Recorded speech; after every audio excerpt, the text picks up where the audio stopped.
এবং মজার ব্যাপার হচ্ছে আজকে আমাকে অনেকে জিজ্ঞেস করে, মেসেজ দেয়, মাসুদ ভাই 2024 সালে 5ই আগস্টের পর হঠাৎ করে জামাতের প্রতি মানুষের আগ্রহ বেড়েছে কেন?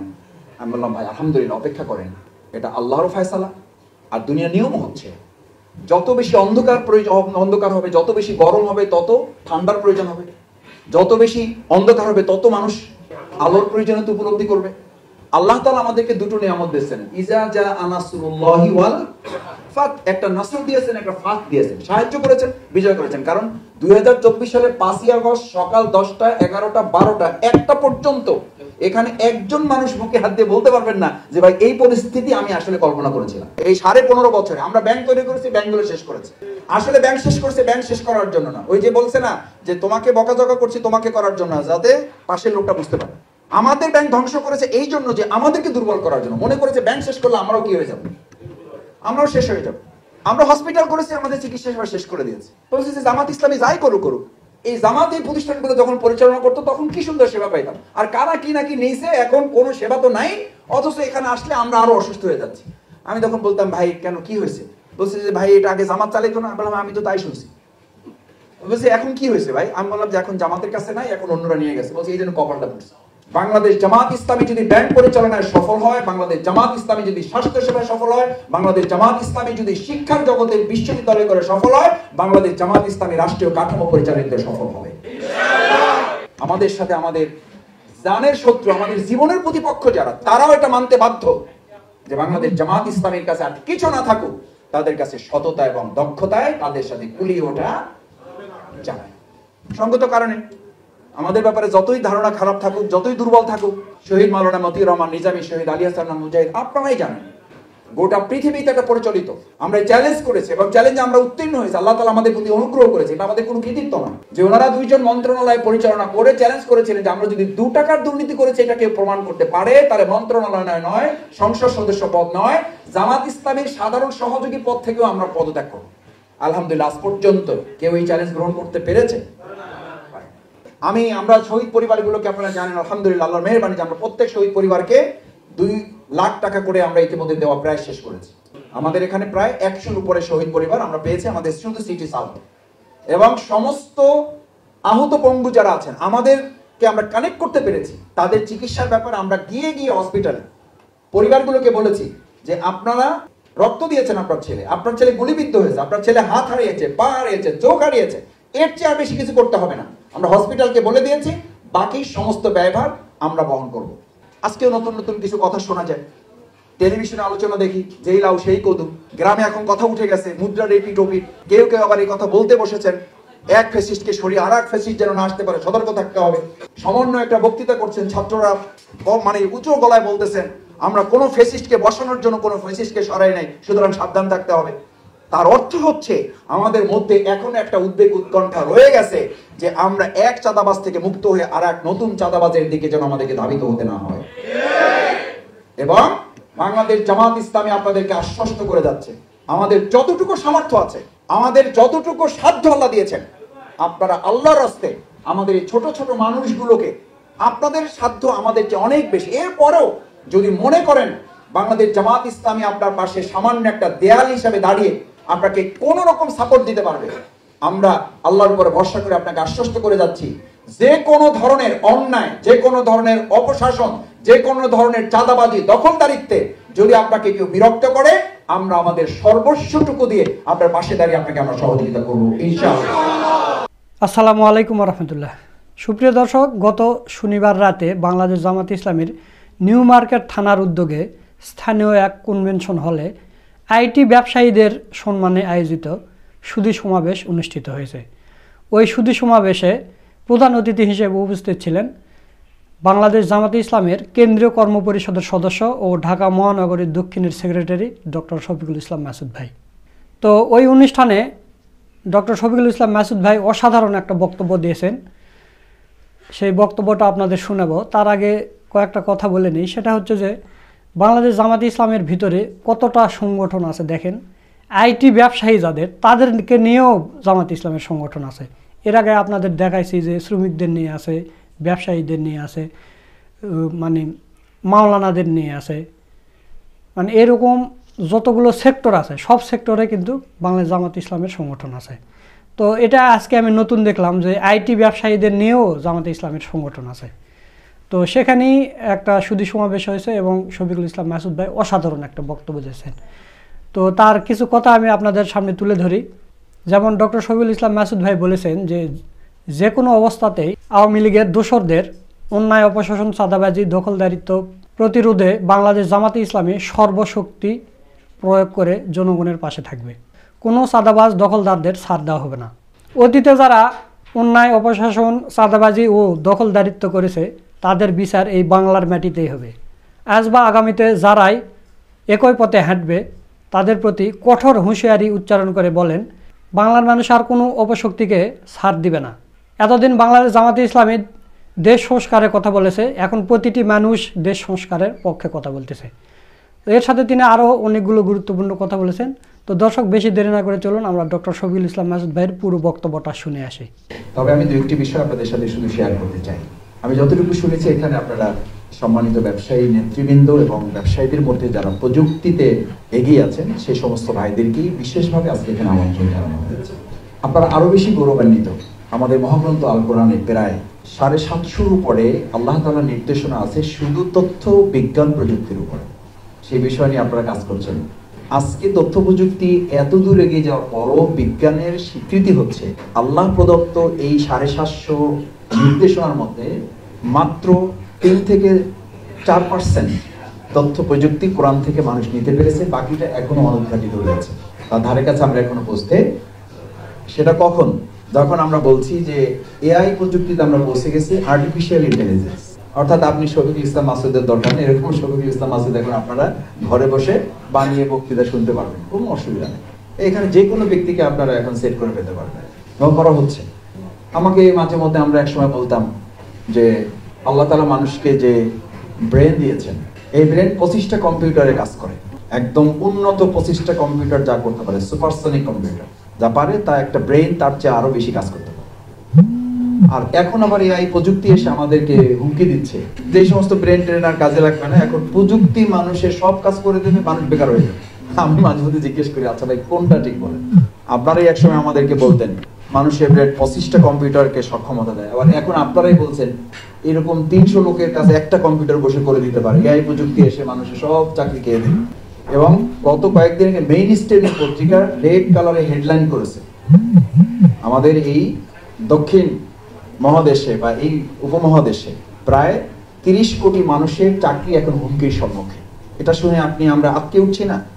গবেষণায় এটা বলা হচ্ছে যে 30 কোটি মানুষের চাকরি আগামী 2 থেকে 3 বছরের মধ্যে চলে যাবে, দরকার হবে না, ছাঁটাই করবে কোম্পানি, যে ভাই তোমাকে আর লাগতেছে না এই কাজ করার জন্য, আমাদের সুইচ টিপলি হয়ে যাচ্ছে, সো গো ব্যাক, তুমি বাসায় চলে যাও।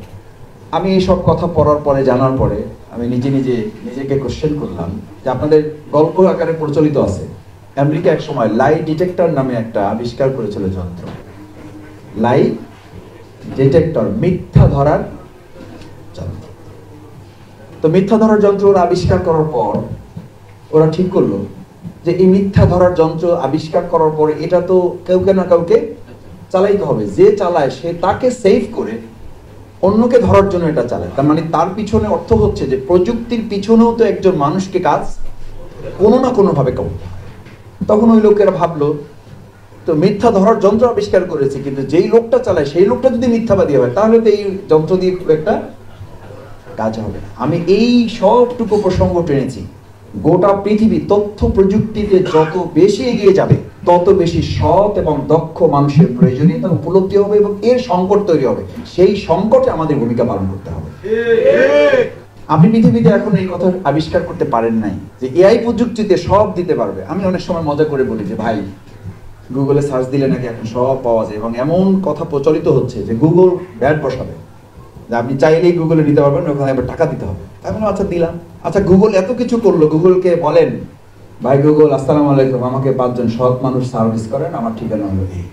তা আমি আরেকটা প্রোগ্রামে বলার পরে আমি বললাম যে ভাই আমি এইটা বলবো আপনাদের, এটা টেস্ট করার জন্য আমি গাড়িতে উঠে এটা আজকেও আমি আপনাদের এখানে বলবো মনে করে গুগলে এটা ভয়েস মেসেজ দিয়ে সার্চ দিয়েছি যে ভাই আমার কিছু সৎ মানুষ দরকার। সে আমাকে নিয়ে গেছে ক্লাস 7 এর নৈতিকতার ক্লাসে।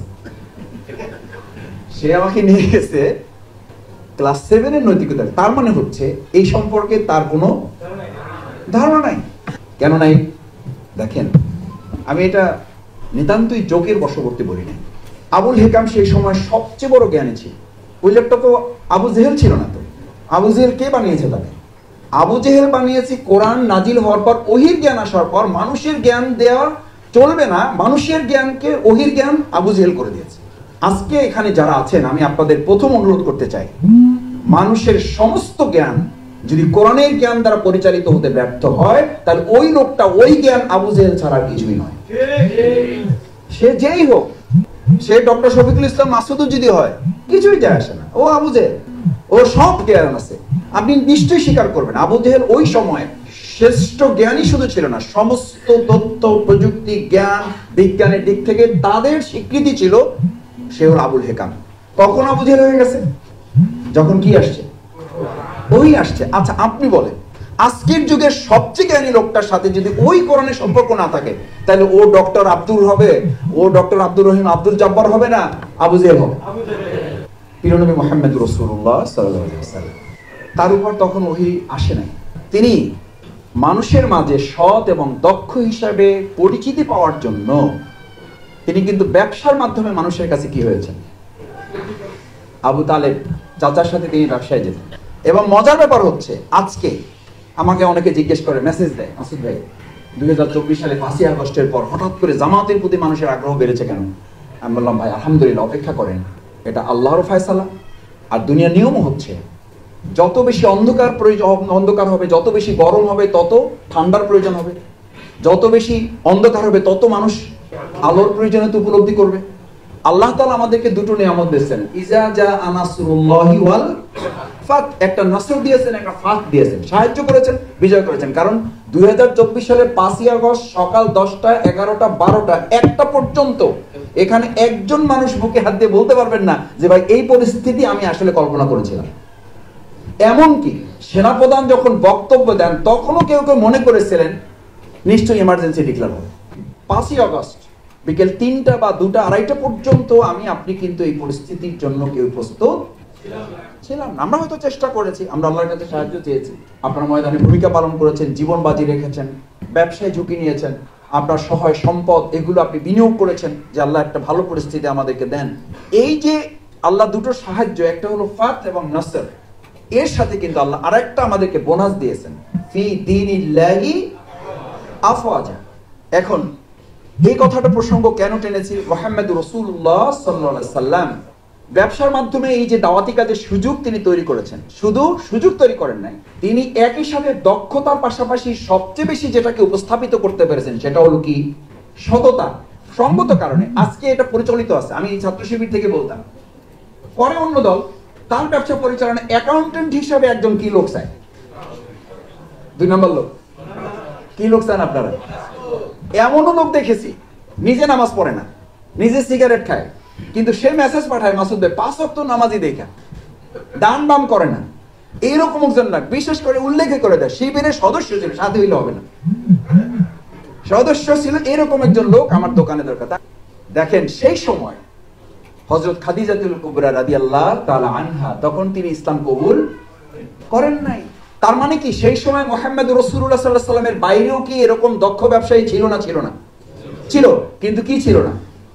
সৎ ছিল না। তাহলে আজকের যুগে, ওই যুগে যদি দক্ষতার সাথে সততাকে দিয়ে বিজয় অর্জন করা যায়, আজকের 2024 সালের এই আধুনিক তথ্য প্রযুক্তির যুগেও আমাদের যত উন্নতি ঘটুক, সততাকে চ্যালেঞ্জ করে আমাদের উপরে টক্কর দিয়ে ইনশাআল্লাহ কেউ বিজয়ী হতে পারবে না।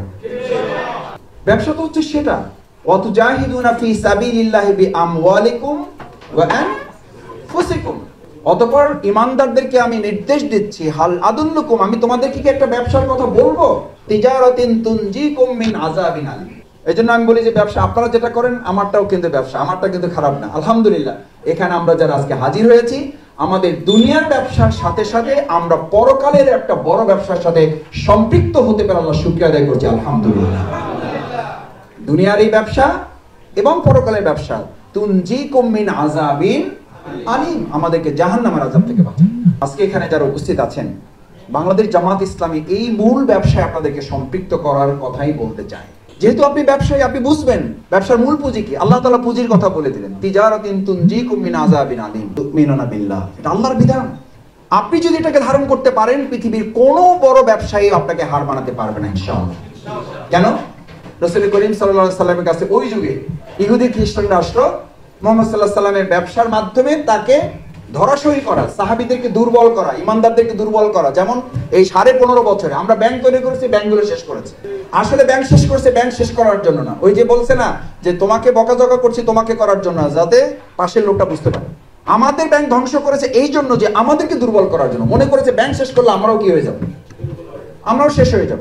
আমরা হসপিটাল করেছি, আমাদের চিকিৎসা সেবা শেষ করে দিয়েছে। বলছে যে জামাত ইসলামী যাই করুক করুক, এই জামাত এই প্রতিষ্ঠানগুলো যখন পরিচালনা করতো তখন কি সুন্দর সেবা পাইতাম। আর কারা কি নাকি নিয়েছে, এখন কোনো সেবা তো নাই, অথচ এখানে আসলে আমরা আরো অসুস্থ হয়ে যাচ্ছি। আমি তখন বলতাম ভাই কেন কি হয়েছে? বলছে যে ভাই এটা আগে জামাত চালাইতো না। আমি বললাম আমি তো তাই শুনছি। বলছে এখন কি হয়েছে ভাই? আমি বললাম যে এখন জামাতের কাছে নাই, এখন অন্যরা নিয়ে গেছে। বলছে এই জন্য কপালটা পড়ছে। বাংলাদেশ জামাত ইসলামী যদি ব্যাংক পরিচালনায় সফল হয়, বাংলাদেশ জামাত ইসলামী যদি স্বাস্থ্য সেবায় সফল হয়, বাংলাদেশ জামাত ইসলামী যদি শিক্ষার জগতের বিশ্ববিদ্যালয় করে সফল হয়, বাংলাদেশ জামাত ইসলামী রাষ্ট্রীয় কাঠামো পরিচালিত সফল হবে। এই স্বীকৃতি মুহাম্মদ রাসূলুল্লাহ সাল্লাল্লাহু আলাইহি সাল্লাম খাদিজা রাদিয়াল্লাহু তাআলার কাছে ইসলাম কবুলের আগে না ইসলাম কবুলের পরে? ইসলাম কবুলের আগে করেছে। আমাদের সাথে আমাদের জানের শত্রু, আমাদের জীবনের প্রতিপক্ষ যারা, তারাও এটা মানতে বাধ্য যে বাংলাদেশ জামাত ইসলামের কাছে আর কিছু না থাকুক, তাদের কাছে সততা এবং দক্ষতায় তাদের সাথে কুলিয়ে ওঠা যাবে। সঙ্গত কারণে আমাদের ব্যাপারে যতই ধারণা খারাপ থাকুক, যতই দুর্বল থাকুক, শহীদ মাওলানা মতিউর রহমান নিজামী, শহীদ আলী হাসান মুজাহিদ, আপনারাই জানেন গোটা পৃথিবীতে এটা পরিচালিত। আমরা চ্যালেঞ্জ করেছি এবং চ্যালেঞ্জে আমরা উত্তীর্ণ হয়েছি। আল্লাহ তাআলা আমাদের প্রতি অনুগ্রহ করেছে। এটা আমাদের কোনো কৃতিত্ব না যে ওনারা দুইজন মন্ত্রণালয় পরিচালনা করে চ্যালেঞ্জ করেছিলেন যে আমরা যদি 2 টাকার দুর্নীতি করেছি এটাকে প্রমাণ করতে পারে, তাহলে মন্ত্রণালয় নয়, সংসদ সদস্য পদ নয়, জামাত ইসলামীর সাধারণ সহযোগী পদ থেকেও আমরা পদত্যাগ করব। আলহামদুলিল্লাহ আজ পর্যন্ত কেউ এই চ্যালেঞ্জ গ্রহণ করতে পেরেছে? তার মানে হচ্ছে এই যে প্রচেষ্টা চালালে একেবারে মাথা থেকে পা পর্যন্ত আকণ্ঠ নিমজ্জিত দুর্নীতিতে একটা রাষ্ট্রেও ব্যক্তির প্রচেষ্টায় কিছু ক্ষেত্রে সফল হওয়া যায়। বাংলাদেশ জামাত ইসলামের 2 জন মন্ত্রী 3টে মন্ত্রণালয়ে তার প্রমাণ রাখতে তিনি সক্ষম হয়েছেন। আমরা আজকে ব্যবসায়ী ভাইদের উদ্দেশ্যে সুধীমণ্ডলী যারা এখানে এসেছেন, এই দায়িত্ব আমাদের সবাইকে নিতে হবে। আমাদের প্রিয় শিক্ষার্থী ছাত্র জনতা 2024 সালে 5ই আগস্ট যে একটা নতুন স্বাধীনতা নিয়ে এসে দিয়েছে, এটার প্রতি আমাদের কোনো দায়বদ্ধতা নাই। এতগুলো ছেলে জীবন দিল, এবং শুধু জীবন দিল না, সত্যি আমি এখন ছাত্রদের পেলে আমি ওদের বুকে জড়িয়ে ধরি। আমি বলি যে বাবারা, আমার ছেলেরা, আমার ভাইয়েরা, তোমরা আমাদেরকে মিথ্যা প্রমাণ করেছো, একেবারে স্রেফ মিথ্যা প্রমাণ করেছো। আমি এদের ব্যাপারে এতদিন ভিন্ন বক্তৃতা করতাম, এখন বক্তৃতা চেঞ্জ করে দিচ্ছি। আমি বলতাম যে এরা মোবাইলে শেষ হয়ে গেছে, আমি বলতাম যে এরা মাদকে শেষ হয়ে গেছে, আমি বলতাম যে এরা অস্ত্রে শেষ হয়ে গেছে। কিন্তু আলহামদুলিল্লাহ আল্লাহ তাআলার অশেষ কৃপা, আল্লাহ তাআলার অশেষ দয়া, তার একান্ত মেহেরবানি, 15.5 বছরের অশ্লীলতা, বেহায়াপনা শিক্ষা জগতের চূড়ান্ত ধসের মধ্যে আল্লাহ তাআলা বলতে হবে যে নমরুদ এবং ফেরাউনের মধ্যে মুসার কিছু ঔষধি তিনি তৈরি করে দিয়েছেন। এটা অবাস্তব, অসম্ভব ভাবনার জগতেও আমরা শহীদ পরিবারগুলোকে, আপনারা জানেন আলহামদুলিল্লাহ আল্লাহর মেহেরবানি যে আমরা প্রত্যেক শহীদ পরিবারকে 2 লাখ টাকা করে আমরা ইতিমধ্যে দেওয়া প্রায় শেষ করেছি। আমাদের এখানে প্রায় 100-র উপরে শহীদ পরিবার আমরা পেয়েছি আমাদের শুধু সিটি সাউথ, এবং সমস্ত আহত পঙ্গু যারা আছেন আমাদেরকে আমরা কানেক্ট করতে পেরেছি। তাদের চিকিৎসার ব্যাপারে আমরা গিয়ে হসপিটালে পরিবারগুলোকে বলেছি যে আপনারা রক্ত দিয়েছেন, আপনার ছেলে গুলিবিদ্ধ হয়েছে, আপনার ছেলে হাত হারিয়েছে, পা হারিয়েছে, চোখ হারিয়েছে, এর চেয়ে আর বেশি কিছু করতে হবে না। আমরা হসপিটালকে বলে দিয়েছি বাকি সমস্ত ব্যয়ভার আমরা বহন করব, এবং আলহামদুলিল্লাহ আমরা এটার উপরে আছি। এটা আমাদের 1-2 জন ব্যবসায়ী তিনি বলেছেন অমুক হসপিটালের বিল আমি দেব। আমরা সাহস করেছি, আপনারা আমাদের, এই জন্য আমি বলেছি আপনারা শুধু আজকে আমাদের দাওয়াতে ডিনার খেতে এসেছেন, এই জন্য আমি আপনাদেরকে স্বাগত জানাই। আমি আপনাদের স্বাগত জানিয়েছি যে আপনারা সবচেয়ে দুর্দিনে জামাত ইসলামের পাশে থেকে এটা প্রমাণ করেছেন সততা এবং দক্ষতায় এই দেশপ্রেমিক মানুষ যারা থাকবে, ব্যবসায়ীরা তাদের সাথে থাকবে। একই সাথে কিন্তু আপনাদের সতর্ক থাকতে হবে। একেবারে শেষ সময়ে 2টো গুরুত্বপূর্ণ ডিসিশন শেখ হাসিনা নিয়েছিল। ওই সময় তথাকথিত সুশীলদের সাথে বসেছে, আর কাদেরকে ডেকেছে? কাদেরকে জানে সে, তাদেরকে ডেকেছে। অত্যন্ত নির্লজ্জভাবে কতিপয় ব্যক্তিরা সেই সময় আমাদের ছাত্রদের বুকে যখন গুলি চলছে, যে কথা তারা বলেছে সেই কথার উপরে থেকে নৈতিকভাবে তারা এই দেশের সাধারণ নাগরিক হিসেবে বসবাসের অনুপযুক্ত। এটা হয় না। আমাদের ছেলেদের উপরে বুকে গুলি চালানোর জন্য উৎসাহিত করে আসে একটা খুনিকে। আমি এই কথা স্মরণ করাচ্ছি আপনাদের কারণে নয় যে আপনারা জানেন, আপনারা জানেন আমি বলেছি এই কারণে আপনাদের গুরুত্বটা একটা রাষ্ট্র পরিচালনায় মেকানিজমে আপনারা অত্যন্ত ইম্পর্টেন্ট ইস্যু। সুতরাং আপনাদেরকে চাইলেই যেন যে কেউ যে কোনো ভাবে কি করতে না পারে, ব্যবহার করতে না পারে, সেই জায়গায় আপনাদের মূল থিমটা হবে সততা, দক্ষতা, দেশপ্রেমের ইস্যুতে এই দেশের ব্যবসায়ীরা ভবিষ্যতে আর আপোষ করবে না। আমরা আমাদের প্রিয় মাতৃভূমি বাংলাদেশটাকে করার জন্য আজকেও নতুন নতুন কিছু কথা শোনা যায়, টেলিভিশনে আলোচনা দেখি, যেই লাউ সেই কদু। গ্রামে এখন কথা উঠে গেছে মুদ্রার এপিট ওপিট, কেউ কেউ আবার এই কথা বলতে বসেছেন এক ফ্যাসিস্টকে সরিয়ে আর এক ফ্যাসিস্ট যেন না আসতে পারে, সতর্ক থাকতে হবে। সামান্য একটা বক্তৃতা করছেন, ছাত্ররা মানে উঁচু গলায় বলতেছেন আমরা কোনো ফ্যাসিস্টকে বসানোর জন্য কোনো ফ্যাসিস্টকে সরাই নাই, সুতরাং সাবধান থাকতে হবে। তার অর্থ হচ্ছে আমাদের মধ্যে এখন একটা উদ্বেগ উৎকণ্ঠা রয়ে গেছে যে আমরা এক চাঁদাবাজ থেকে মুক্ত হয়ে আর এক নতুন চাঁদাবাজের দিকে যেন আমাদেরকে ধাবিত হতে না হয়। এবং বাংলাদেশ জামাত ইসলামী আপনাদেরকে আশ্বস্ত করে যাচ্ছে আমাদের যতটুকু সামর্থ্য আছে, আমাদের যতটুকু সাধ্য আল্লাহ দিয়েছেন, আপনারা আল্লাহর রাস্তায় আমাদের এই ছোট ছোট মানুষগুলোকে, আপনাদের সাধ্য আমাদের চেয়ে অনেক বেশি, এরপরেও যদি মনে করেন বাংলাদেশ জামাত ইসলামী আপনার পাশে সামান্য একটা দেয়াল হিসাবে দাঁড়িয়ে আপনাকে কোন রকম সাপোর্ট দিতে পারবে, আমরা আল্লাহর উপরে ভরসা করে আপনাকে আশ্বস্ত করে যাচ্ছি যে কোনো ধরনের অন্যায়, যে কোনো ধরনের অপশাসন, যে কোনো ধরনের চাঁদাবাজি, দখলদারিত্বে যদি আপনাকে কেউ বিরক্ত করে, আমরা আমাদের সর্বস্বটুকু দিয়ে আপনার পাশে দাঁড়িয়ে আপনাকে আমরা সহযোগিতা করবো ইনশাআল্লাহ। আমি ইতিমধ্যে আমাদের বেশ কয়েকটা জায়গায় আমি ফোন করে বলেছি যে ভাই যদি সাহস থাকে আপনি আপনার দলের পরিচয় দিয়ে ওখানে আসেন, আর না হলে আমি প্রশাসনের হাতে তাকে তুলে দেব। প্রশাসনের সাথে আমাদের কথা হয়েছে যে এই ব্যাপারে সে যে দলেরই হোক কোনো দলের পরিচয় না নিয়ে তাকে আইনের আওতায় নেওয়া হবে। সুতরাং নিউ মার্কেটের এরকম একটা গুরুত্বপূর্ণ ইকোনমিক্যাল জোনে আমরা আশা করব যে ভবিষ্যতে কেউ নতুন চাঁদাবাজের বাংলাদেশ তৈরি করবেন এই চিন্তা যেন কেউ মাথায় গ্রহণ না করেন। যদি কেউ করেন তাহলে আমরা ছাত্র জনতার সাথে সুর মিলিয়ে বলবো তারা এই সময়ের কোনো মানুষ নয়, তারা ওই 2024 সালের 5ই আগস্টের দোসরদের অনুসারী। আমরা চাইনি এই বাংলাদেশকে আর যে কারো হাতে আমরা সিনেমি খেলার জন্য ছেড়ে দিতে পারি না। সেই জন্য আমি আপনাদের কাছে অনুরোধ জানাতে চাই, আসুন বাংলাদেশ জামাত ইসলামী সকলের একটা সম্মিলিত বাংলাদেশ গড়ে তোলার চেষ্টা করছে। সেই জায়গায় আপনারা ইতিপূর্বে আমাদেরকে ভালোবেসেছেন, দোয়া করেছেন, আমাদেরকে আপনাদের পাশে রেখেছেন। ভবিষ্যতেও আমাদের মতো ছোট মানুষগুলোকে যদি প্রয়োজন মনে করেন আপনাদের পাশে পাবেন, সেই প্রত্যাশা ব্যক্ত করে সকলকে ধন্যবাদ জানিয়ে আবারও কৃতজ্ঞতা জ্ঞাপন করে আল্লাহ তাআলা আপনাদের প্রতি বিশেষ বারাকা দান করুন। কাল কিয়ামতের দিন সিদ্দিক এবং শহীদদের সাথে ওঠার মতো যোগ্যতা সম্পন্ন ব্যবসায়ী হিসেবে আমাদেরকে কবুল করুন, আমিন। দর্শক, আপনারা ডক্টর শফিকুল ইসলাম মাসুদ ভাইয়ের পুরো বক্তব্যটা শুনলেন, তো তার কথাগুলো আপনাদের কাছে কেমন লেগেছে তা অবশ্যই কমেন্ট করে জানিয়ে দিবেন।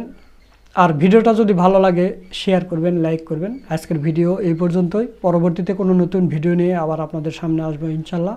সে পর্যন্ত সবাই ভালো থাকবেন, সুস্থ থাকবেন। সকলকে ধন্যবাদ। আসসালামু আলাইকুম ওয়া রাহমাতুল্লাহ।